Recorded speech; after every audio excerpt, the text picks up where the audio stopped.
Hey guys, it's Bethany G, and today I'm going to be interviewing an Olympic gymnast, Chellsie Memmel. So she is a YouTuber. That's how I got to know her, and that is why we are here doing an interview today. I'm really excited, and I hope you guys are too. Before I get started, I want you to stop, subscribe, and click the bell so you get notified every time I post a video, and also like this video. And one more thing, I started a new YouTube channel. It's called Bethany G. It's for all my lifestyle videos. There might be snippets of gymnastics in that channel, but basically subscribe, link is down below. Let's get started. All right, so I'm here with Chellsie Memmel. It's so nice to meet you. I'm very excited to have you on, and I think we should just get right into it. I want to ask you if you could give us a short introduction on who you are and what your goals are.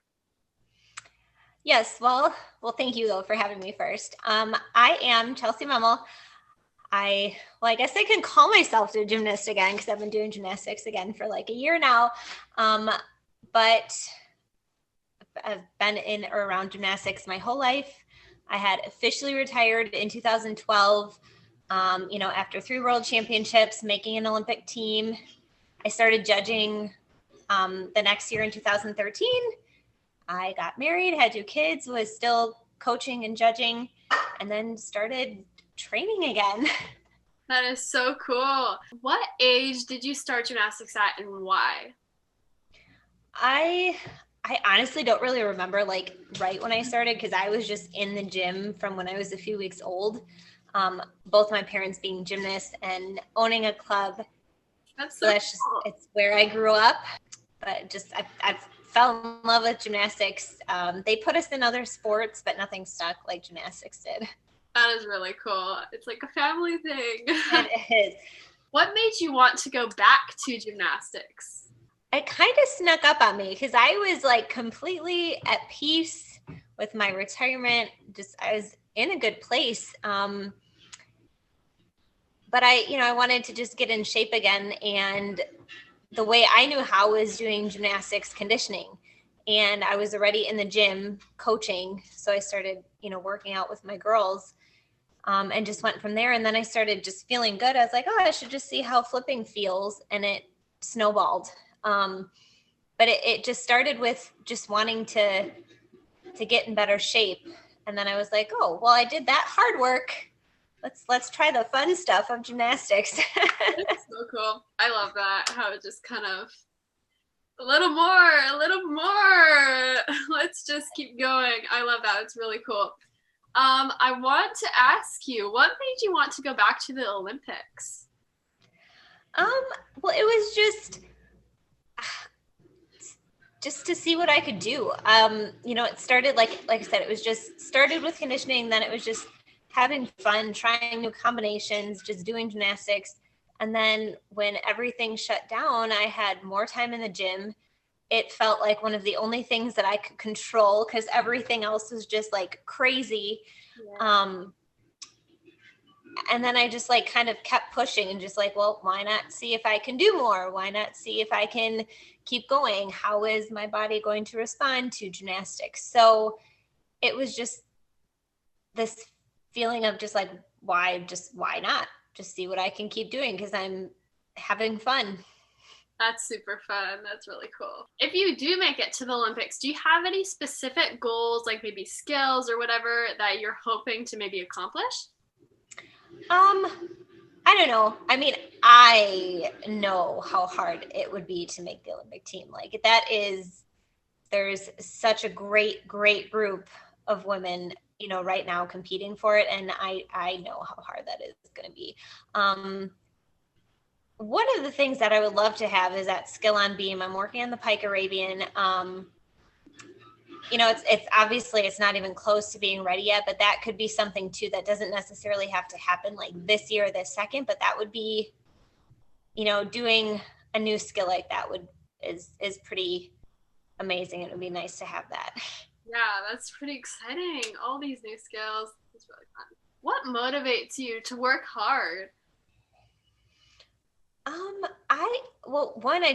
I just get so much joy from doing gymnastics. Like I thoroughly enjoy what I'm doing. I really haven't had a day where I've gotten up and be like, I don't want to do this. Because really, if it gets to that point, I don't have to. Yeah. Like I don't have to do it. Like I'm doing this for me and for the joy of doing it.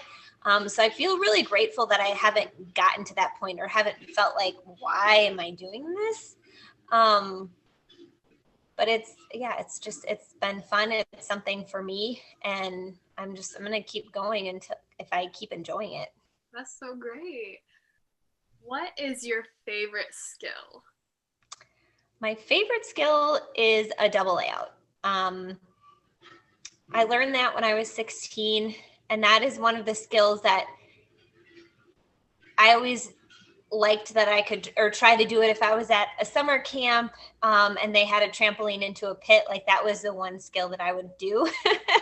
That one to me, just, it feels like you're flying. It also looks so cool. Like, honestly, it looks really impressive. Like, I know there's like all the double, triple twist stuff, but like double layouts are so cool. Let me just say. I agree. How does the way you train now compare to the way you trained when you were younger? And like, is there anything you're doing now that you think benefits you more? Training is a lot different now from when I was younger. I mean, when I was younger, I was going 6 days a week. 2 of those days a week were 2-a-day trainings. So it's a lot different. And this time around, I know I haven't done a lot of numbers of the skills in 8-10 years. But they're still kind of there, in your mind. You can visualize them and do things like that. So the biggest difference is a lot less numbers, huge focus on quality, and much bigger focus on strength and conditioning, and also recovery, because I didn't need a ton of recovery time when I was younger. So it's a much different balance, and figuring out what conditioning works for my body that helps my body stay strong, recover, and I'm able to do the gymnastics. So it's much different. Yeah, I can confirm, as you get older, gymnastics can get pretty hard, and all these injuries, they get thrown at you. Yes. Yeah. What made you want to document this on YouTube? It's funny because I honestly wasn't like the hugest fan of sharing like a ton on social media. And when I started, just posting the few skills here and there on Instagram, people just were asking like, well, how much are you doing? And like this and that. So I just tried it. I'm like, obviously you can't upload crazy long things to Instagram. So I was like, well, I just kind of string together what I do, during this week. And it did. It just kind of went from there. So I started documenting it because, not a lot of people show as much of the ins and outs of trainings or the ups and downs. Like you see a competition, but you don't fully know or understand how many numbers or how much time in the gym or how many falls, go into getting ready for something like that. So it was just, it kind of just happened. Love that. That's so cool. I mean, that's how I found you. I mean, I think my coach like reposted like a few of your Instagram things like a long time ago. And then I just like found this, like, it came up on my Explorer, like adult gymnastics journey. I was like, oh, who's this? And I didn't really realize who you were at first. And then it just kept coming up. So I subscribed and here we are now. So that's pretty cool. What has been the most difficult part of starting your journey again, and the best part? The most difficult part, was already done. It was just the getting into shape, but it wasn't as difficult as it had been in the past, because this time there was no pressure of time. There was no pressure of, I got to get back in shape, because I've got a competition. It was like, it was spread out over like almost 2 years or like a year and a half. So I didn't feel, like I said, I didn't feel any pressure, and I was in a much healthier place just in life in general, having a much better relationship with food. So it was just, I'm not going to say easier, because, getting in shape, building the muscle, and getting to a level of fitness that you want to be at is difficult. But for me, able to just take that time there was no, like I said, looming end date of when I wanted it to happen. So it was just much more relaxed.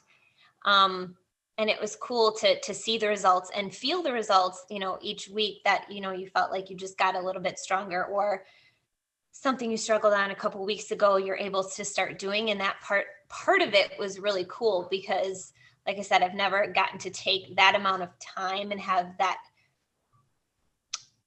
good mentality about it. Mm-hmm. So that was the hard part, but also like the most rewarding part for me. And then the gymnastics was like this like prize. Yeah, it's like, I'm sure it's so motivating too, just knowing like just getting to watch your progress, and also the thing that you would have like no pressure of time. Mm-hmm. That would be, we need more of that. We need that. It's really cool. We do, because it's hard, because there's so many like out there. I get so many questions about like diet and all of that, and it's just like there's no quick fix. Like if anybody who is following me on Instagram before, it took like I said, an entire year to get to the shape that I wanted to be in, but it was worth it because I've never been this physically fit for this long. That's so cool. Because gymnastics for me was such a roller coaster, and it was so much harder for me to get into and stay into shape. So taking the time to do it and not be so, I guess, uptight about it and be so crazy strict with a diet has made it so I can stay in shape easier. That's great. Do you have any tips for mental blocks for people? That one is always, that's a tough question because everybody is different and each mental block is different. Because I've had fears mainly on bars, is where most of them came from. And we had to tackle each one a little bit differently. Sometimes it was, needing a spot and then getting over it that way. Sometimes it was completely stopping the skill, going back to the beginning and starting over. Mm-hmm. But I guess the biggest thing that was consistent in all of them was just needing to believe in yourself and believe that you can do it. And at some point just being like, all right, gotta go. Oh. But each one. So it's just trying to figure it out if you need to do a new drill or talk to somebody else who might say a word a little bit differently or give you a little bit different, kind of correction and make it click for you. It's a lot of it is trial and error, but the biggest thing is the belief in yourself and the belief that you can do it. Yeah, that's so true. Do you have any tips for newbies to gymnastics? We'll give it a try would be the first thing. But for me, it was about taking it slow. And I know not a lot of people like to hear that sometimes. And like I said, it was the same thing with my getting in shape journey. It was taking it slow, listening to your body. And then also being consistent, especially with like the stretching and certain exercises. If you're being consistent with that, it's just going to make everything else that much easier or then start to come a little bit quicker. If you're consistent with the things that are important, like the stretching and the exercising, the gymnastics and getting into it or starting to learn the skills will just get easier because you have that little bit better, body awareness and things like true. Yeah, like I always get people asking tips on splits, and I'm like, consistency, like stretch every day at like if you can. Yeah, it's key for sure. When you were younger, did you ever find it difficult maybe not being able to do certain things because you always had practice? Yes and no. I get this question a lot. And a lot of it, I think, was, having my parents who were there, who always were super supportive. And we always tried to look at, kind of like the big picture, like what my goals were. And, my goals were gymnastics and making that Olympic team. And my parents were super great in making sure that I had some of those normal everyday experiences, going to a football game, going to school dances, doing things like that. I didn't get to do every single one, or I wasn't out. I didn't go over to a friend's house like every single weekend, but doing it enough to have that experience. And then also being able to look at look what I get to do. I've been to all across the United States. I've been all over the world competing, representing my country. And not a single one of my classmates here can say that. Yeah. So being able to appreciate what I was doing because it was my goal.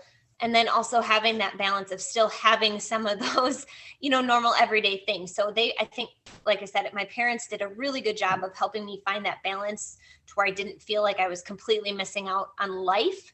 But also having that appreciation of everything that I was getting to do. That is so cool. I love that. So that is the end of the questions I have here. I do have one more just for fun. So when I told my coach I was going to be interviewing you, she basically screamed. The gym was like, so if you want, could you say hi to my coach, Megan? She's a big fan. Yes. Hello, Coach Megan. It is nice to talk to you through another person. No, but no, hi, and thank you for being supportive of me and of Gymnast all over. Love that. Thank you. So I guess that's it for today. I want to thank you so much for being on here to interview, I lost my grammar there. I want to thank you so much for coming so I could interview you, taking your time. And I wish you the best of luck getting to hopefully maybe the Olympics and just your journey in general. And best wishes to you and your family, and have a happy Easter weekend. And yeah. Thank you. No, thank you so much, Bethany. I appreciate it. It was a good conversation, and hope we can continue spreading gymnastics joy.